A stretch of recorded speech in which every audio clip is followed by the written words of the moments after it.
بسم اللہ الرحمن الرحیم۔ میرے سامعین، آج ہمارا موضوع تحمل اور برداشت ہے۔ آج اس دور کے اندر، اس زمانے کے اندر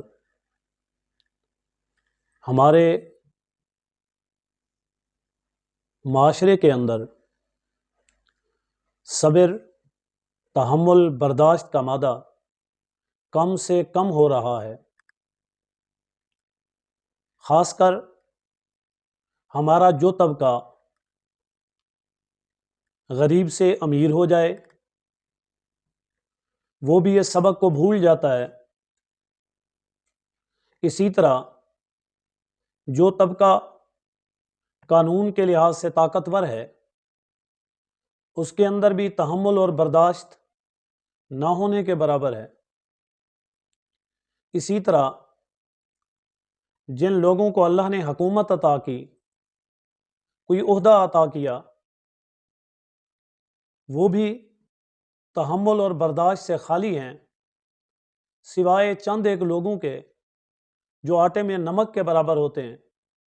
اکثریت ہماری ایسی ہے کہ جو ذرہ برابر بھی کوئی صدمہ، کوئی تکلیف، کوئی مصیبت یا کسی اور انسان سے انہیں کوئی نقصان، چاہے وہ نقصان جسمانی لحاظ سے ہو یا وہ مالی لحاظ سے ہو، وہ اسے ناقابل برداشت سمجھتے ہیں اور ان کے اندر حوصلہ نہ ہونے کے برابر ہے۔ معاشراتی طور پر ہم دیکھیں، راستے میں آتے جاتے ہوئے اگر ہمارے ساتھ کسی چیز کی ٹکر ہو جائے، کسی چلتے انسان کو کسی دوسرے انسان کا ہاتھ لگ جائے، پاؤں لگ جائے، یا اسی طرح موٹر سائیکل پر سواری کی صورت میں ہمارے ساتھ کوئی دوسرا موٹر سائیکل والا اٹیچ ہو جائے یا کوئی چیز لگ جائے اس کی، یا گاڑی کی گاڑی کے ساتھ، یا پڑوسی کا پڑوسی کے ساتھ کوئی چھوٹا موٹا معاملہ ہی سامنے آ جائے تو ہم اس انداز سے اس کا ری ایکشن دیتے ہیں جیسے کہ ہمارے اندر تمام اخلاقیات ختم ہو جائیں،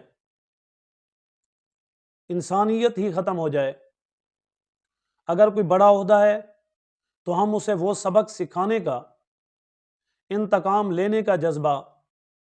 اس کے ساتھ ہمیشہ کی دشمنی کا راستہ اختیار کر لیتے ہیں۔ اگر ہم اپنے اسلاف کو دیکھیں، اپنے اکابرین کو دیکھیں، اپنے بڑوں کو دیکھیں، ان کی زندگی دیکھیں تو ان کے اندر تحمل بھی تھا، ان کے اندر برداشت بھی تھی۔ ان ہزاروں واقعات میں سے ایک واقعہ میں آپ کے سامنے بطور سند کے یا یاد دہانی کے گوش گزار کرتا ہوں۔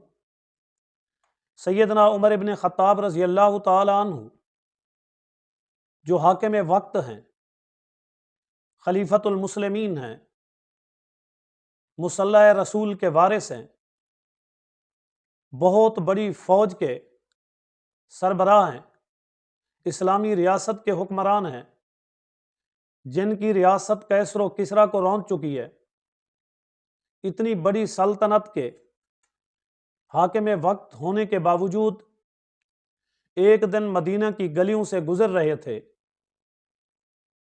راستے میں جاتے ہوئے ایک گلی کے اندر بیٹھے ہوئے فقیر کے پاؤں پر آپ کا پاؤں لگ گیا۔ اس فقیر نے آپ کے ساتھ بدتمیزی کی، بد اخلاقی کی، بد زبانی کی،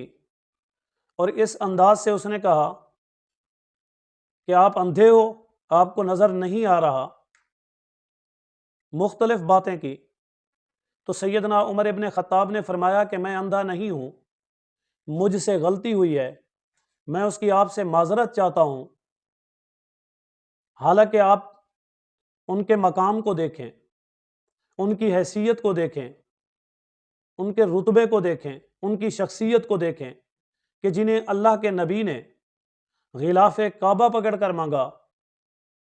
جنہیں صدیق اکبر نے اپنا وارث بنایا، جنہیں مسلمان ہی کیا غیر مسلموں نے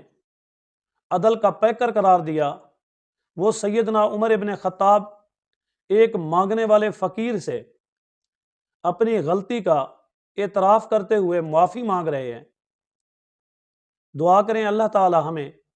اپنے اسلاف کے راستے اور طریقے پر چلنے والا بنائے، اور ہمیں صبر اور تحمل کے ساتھ اپنی زندگی کو اچھے انداز سے گزارنے والا بنائے، نہ کہ ہم ہر اس بات کو کہ جسے پیار اور محبت سے ختم کیا جا سکتا ہے، ہم اسے طول دے کر ایک جھگڑے کی صورت پیدا کریں، ایک لڑائی اور ایک مخالفت کا راستہ اختیار کریں، بلکہ صبر حوصلے کے ساتھ اس کا اختتام کریں، اور جہاں غلطی ہو اپنی غلطی کا اعتراف کریں۔